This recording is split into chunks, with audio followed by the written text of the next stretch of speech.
ఘనజీవామృతం తయారు చేసుకుంటాం మేడం. దీన్ని మనం ఏంటంటే 400 కేజీలు ఎకరానికి కావాల్సింది పచ్చి ఆవుపేడ. ఎకరాకు 400 కేజీలు కావాలి. దాని తర్వాత మనకి ఎటువంటి ఎరువులు అవసరం లేదు. అట్లాగే ద్రవజీవామృతం కూడాను ఒక పంటకి 800 లీటర్లు అవసరం పడుతుంది. 4 దఫాలు తీసుకోవచ్చు.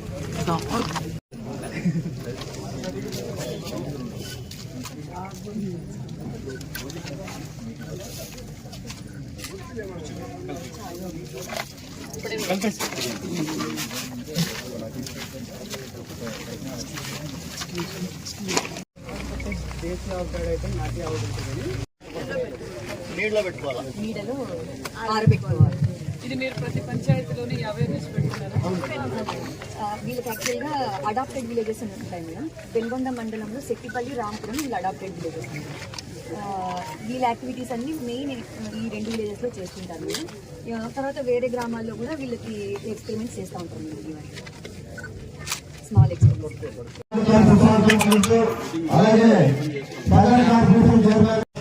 చేసిన అధికారులకు, అదేవిధంగా మన స్టేట్ సగర కార్పొరేషన్ చైర్మన్ రమణ గారికి, అదేవిధంగా సీనియర్ నాయకులు, పులివెందుల నియోజకవర్గం మన జిల్లా గురించి మా తండ్రి గారి కాలం నుంచి కూడా మన జిల్లాలో పరిశీలకులుగా కూడా పనిచేసిన పార్థసారథి గారికి, అదేవిధంగా రైతన్న మీకోసం కార్యక్రమం ఈరోజు రాష్ట్ర వ్యాప్తంగా ఈ కార్యక్రమం జరుగుతూ ఉంది.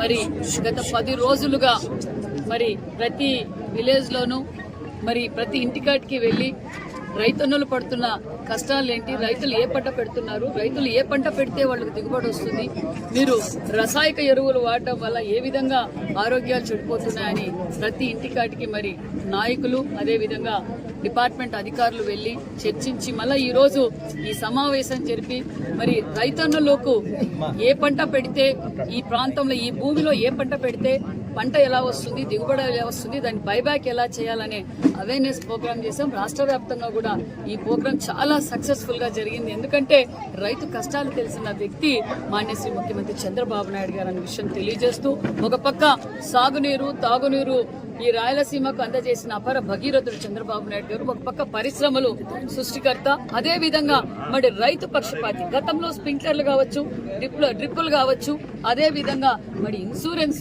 కావచ్చు, ఈ విధంగా అందజేసిన గొప్ప వ్యక్తి. ఈ రోజు నాణ్యతమైన విత్తనాలు కూడా మనం సబ్సిడీ ద్వారా కూడా అందజేస్తున్నాం. మరి సబ్సిడీ ద్వారా కూడా మరి అన్నదాత సుఖీభవ 2వ విడత కూడా సుమారుగా 46 లక్షల మందికి, 47 లక్షల మందికి అన్నదాత సుఖీభవ 2వ ఫేజ్ కూడా అందజేశాం. సుమారుగా 3610 కోట్లు అందజేస్తూ, అదే విధంగా మరి గతంలో పార్టీ రైతన్నల పేరు పెట్టుకొని రైతులు ద్రోహి జగన్మోహన్ రెడ్డి గారు. ఎందుకంటే ఈ రోజు మేము చేస్తున్న కష్టం రైతన్నలు బాగుండాలని ఎల్లవేళలా కోరుకున్న ముఖ్యమంత్రి చంద్రబాబు నాయుడు గతంలో 1924లో రిప్పు కనిపించలా, రైతన్నులు చాలా బాధపడ్డారు. అంతేకాకుండా మరి స్ప్రింక్లర్లు కనిపించలా, నాణ్యతమైన విత్తనాలు కనిపించలేదు. అది కాక రైతన్నుల పైన మరి మోటార్లు మోటార్లకు మీటర్లు బిగిస్తామని కూడా రైతులు ఇబ్బంది పెట్టారు. మన ప్రభుత్వం ఆ రోజు ఎన్నికల సమయంలో మాట చెప్పాం, రైతన్నులకు పెద్దపీట వేశామన్నాం. ఈ అతి తక్కువ కాలంలోనే మరి 90% సబ్సిడీతో మరి 6310 కోట్ల విలువ చేసే డ్రిప్ స్ప్రింక్లర్లు అందజేసిన ప్రభుత్వం కూటమి ప్రభుత్వం మాన్యశ్రీ ముఖ్యమంత్రి చంద్రబాబు నాయుడు గారు అన్న విషయం కూడా మీకు తెలియజేస్తూ, మరి రైతే రాజు అన్న నమ్మిన వ్యక్తి చంద్రబాబు నాయుడు గారు. కాబట్టి ఈ కూటమి ప్రభుత్వానికి అందరూ రైతన్నులు కూడా, మేము చాలా మంది రైతులతో కూడా మాట్లాడాం. ఒక పక్క రైతాంగం పెరగాలి, పాడి పరిశ్రమ పెరగాలి, దానితో పాటు వాళ్ళకి ఇచ్చే సబ్సిడీలు కూడా మేము ప్రజలందరికీ తెలియజేస్తాం.